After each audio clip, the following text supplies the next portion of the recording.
If you have been plant shopping and you've brought home plants from a nursery or a plant sale, there are a couple of things that you might want to do to your plants before you put them into your garden. When I bring home plants from outside my garden, there are a few things that I like to do. The first thing is check for pests. Ideally, you would do this at the nursery or plant sale, but unfortunately, it can be kind of difficult when you're in the process of shopping, especially if it's busy or it can be easy to miss something. So when I get home, I like to really inspect my new plants all over the plant, and I especially like to look underneath the leaves because, yep, you can see there are some leaf miner eggs here. There are some aphids here as well. So it's good that I caught these because I don't want to bring these into my garden.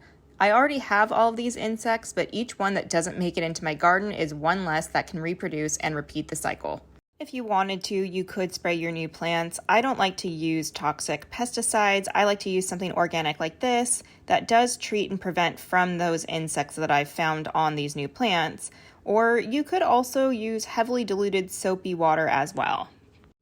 So because these are new plants that did have some insects, I am going to quarantine these a bit. I'm going to place these kind of in my front yard where I don't have many plants. Yes, insects can and do find their way into your garden, but it's worth trying to keep the plants as far away from your main plants as possible. So I'm going to leave these here for a few days, checking every day if I can to make sure that I handled the pests that were on them when I bought them. Even if you didn't find any pests on the plants, it's still a good idea to quarantine them or set them aside for a few days before transplanting them so you can allow your plants to acclimate to your growing space because there can be many microclimates within growing regions, and I bought these plants from the next city over, and there can definitely be some slight changes in climate from where the plants were grown and bought to where you're going to grow them.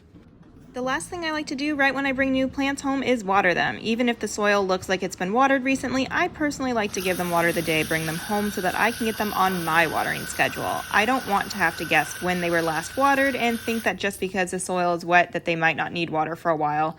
And yeah, you can always check the dryness of the soil yourself, but it's helpful for me to know exactly when they last got watered. It's also good to give them a drink as well because even if they weren't in transit long, it can still put a bit of stress on the plants. And when watering them, you can also rinse the leaves off in case you missed any pests on your initial check.